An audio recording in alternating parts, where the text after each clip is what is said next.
Hello, BrickForge fans and minifig customization enthusiasts. This is time for another episode of the Customization Corner, where we modify action figures, minifigs, and do other fun things with various toys. I am your host, Armothe. Hello. Well, today is a little bit about miniature gaming. I have been into miniature games for a few years now. I don't play as avidly as I would like to because I am just so into Lego that I prefer to game with my Lego minifigures using Brick Wars or some other rules or variations thereof.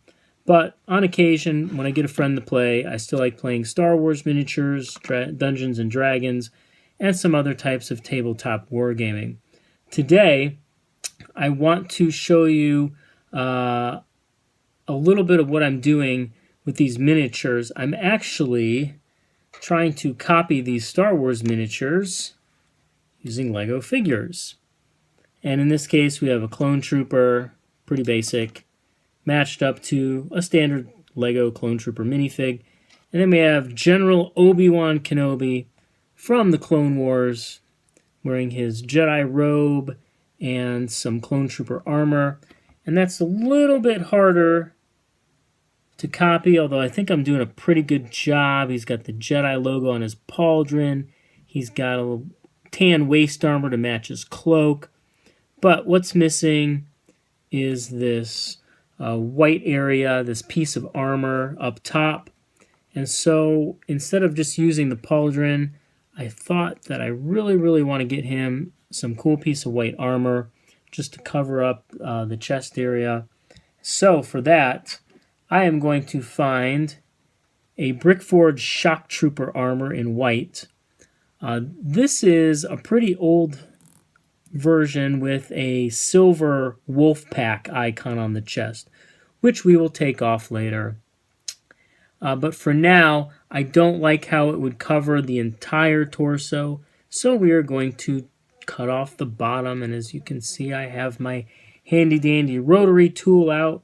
It is a Proxxon rotary tool. It is corded, which means more power, more control. So we will go ahead and I will show you how to cut these. But first, we're just going to get our equipment set up and our safety goggles put on. And we'll be with you in the next segment in just a jiff. Okay, so we're back. And just to give you a bit of a heads up, we're going to be taking off the entire lower half of this armor in the front. And I'm going to attempt to take off the lower half of this armor in the back, right about here under that back hollow stud there on the armor. And then when we're done, we'll kind of polish it up a little bit, make it look like it belongs, take off the icon, and then put it on our minifig and see how it works. So let's get our Dremel tool set to 9, and let's start cutting.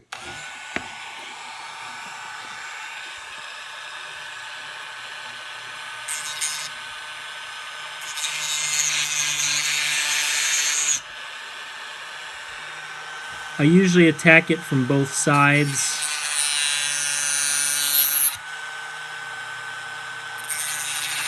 And you just want to be very careful that you're not getting your fingers in the way. As you imagine, I've done this enough times where I have been cut by the blade. And usually it'll just give and we can just pop it off. And really all that's left on the front is to just maybe cut a few notches to tidy it up. We can do that with the edge of the blade, just to take those burrs off and do a little bit more detailing. Or we could do it with a file or an emery board. Yes, that's the official name of a nail file, is an emery board. So let's go ahead and take off a section of the back, which will get us started.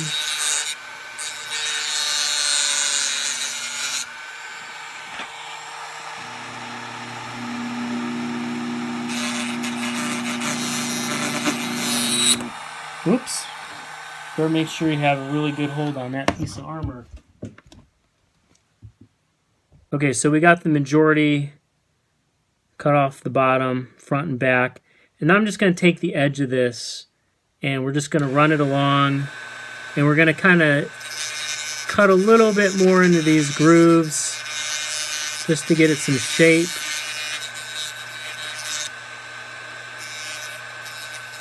And it's leaving a little bit of a rough edge, so we're going to have to pick that off before we know really where we're at.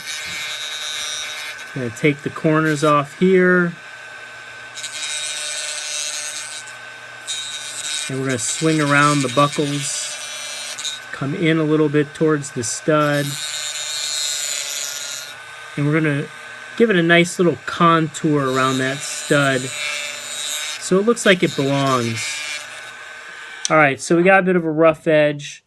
We're going to work on picking that off, filing it off, and I'll see you in just a second. Alright, so after a bit of precision cutting, you can see that I was able to notch out a little bit of the shape, front and back, and really all we have to do now is just kind of file it down to where we're happy with it. And unfortunately, that's going to take a little bit longer than just cutting it with the rotary tool. So I'm going to do that offline, and then I will be back in a few minutes, although it'll only be about a second for you guys, to show you the final polished piece. Hang tight. All right, we're back, and I just completed filing down the armor. And, you know, instead of using an emery board or what some people call a nail file, well, I did use it a little bit, but I got out my diamond needle file set, and it has a whole range of really cool metal files. They're different shapes. Some are flat, some are pointed, some are fluted, and it's really good for just kind of getting in those edges.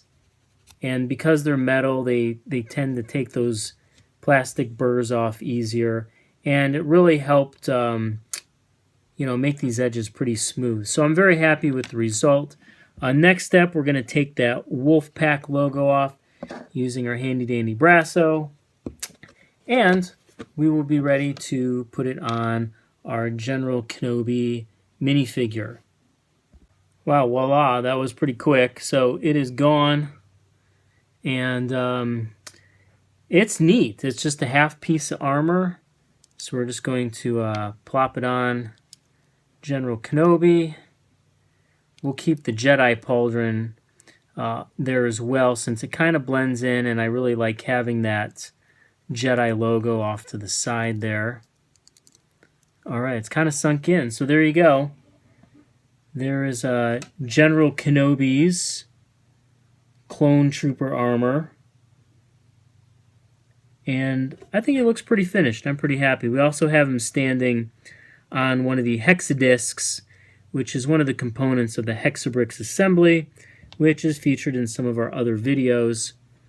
And they just make it so you can stand your guys up in different poses. And if you do 1-inch tabletop gaming, these are just ideal to move your characters around during the movement phase so they can attack your opponent. So I'm very happy with my miniature doppelgangers here. And I'll be doing a few more, the Battle Droid and the Super Battle Droid and a few other characters. And that will allow me to game with minifigs instead of these plastic ones that came with the game originally. So I hope you enjoyed this episode. It wasn't that in-depth, but, you know, we like being creative and doing some fun things once in a while. So we hope you follow along. And if you have any questions, just write something down in the comments below, and I will get back with you. Thanks.